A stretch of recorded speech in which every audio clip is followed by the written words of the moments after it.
அதே சமயம் இந்திய அணி வெற்றி இலக்கான 228 ரன்களை 47 ஓவர்களில் அடித்து 6 விக்கெட் வித்தியாசத்தில் சாம்பியன்ஸ் டிராபி போட்டியில் வங்கதேச அணியை தோற்கடித்து அபார வெற்றியை பெற்றிருக்கிறது. வங்கதேச அணியில் தௌஹித் செஞ்சுரி அடித்தார். இந்திய அணியில் சுப்மன் கில் செஞ்சுரி அடித்து இந்திய அணியை வெற்றி பாதைக்கு எடுத்துச் சென்றார். இன்று காலையில் வங்கதேச அணி இன்று பிற்பகலில் பேட்டிங்கை தொடங்கிய உடனேயே வங்கதேச அணியின் தொடக்க ஆட்டக்காரர்கள் அடுத்தடுத்து ஆட்டமிழந்ததால் 35 ரன்களுக்கு 5 விக்கெட்டுகளை இழந்து தத்தளித்த போது அந்த அணியின் தௌஹித் மற்றும் ஜஹர் அலி ஆகியோர் சிறப்பாக விளையாடி அணியை சரிவிலிருந்து மீட்டு ஒரு கௌரவமான ஸ்கோருக்கு எடுத்துச் சென்றனர். அந்த வெற்றி இலக்கான 228 என்ற வெற்றி இலக்கை எட்டுவதற்காக இந்திய அணியினர்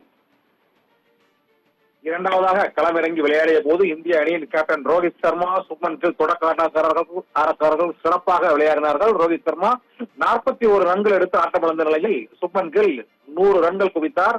விராட் கோலி 22 ரன்களும் அக்ஷர் படேல் 8 ரன்களும் எடுத்து ஆட்டமிழந்த நிலையில் மிடில் ஆர்டர் பேட்ஸ்மேன்கள் குறைவான ரன்களில் ஆட்டமிழந்தாலும் KL ராகுல் சுப்மன் கில்லோடு இணைந்து விளையாடி இந்திய அணியை எளிதான வெற்றி பாதைக்கு அழைத்துச் சென்றார். 46.3 ஓவர்களில் வெற்றி இலக்கான அந்த 229 ரன்களை இந்திய அணி எடுத்தது.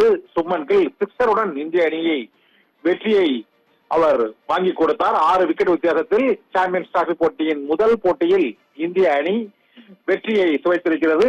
இந்திய வங்கதேச அணிகளுக்கு இடையேயான சாம்பியன்ஸ் டிராபி போட்டியில் இந்தியா 6 விக்கெட் வித்தியாசத்தில் வெற்றி பெற்றிருக்கிறது. 228 என்ற ஸ்கோரை எட்டுவதற்கு 47வது ஓவரில் 3 பந்துகள் வீசப்பட்ட நிலையில் வெற்றி இலக்கை சுப்மன் கில் அடித்த சிக்ஸர் மூலமாக அவர் அதை வெற்றியாக ஈட்டினார். இந்திய அணியின் சுப்மன் கில் 101 ரன்களை இந்த போட்டியில் அவர் எடுத்திருக்கிறார். 125 பந்துகளில் 9 பவுண்டரிகள் மற்றும் 2 சிக்ஸர்களுடன் சுப்மன் கில் அபாரமாக விளையாடி செஞ்சுரி அடித்தார்.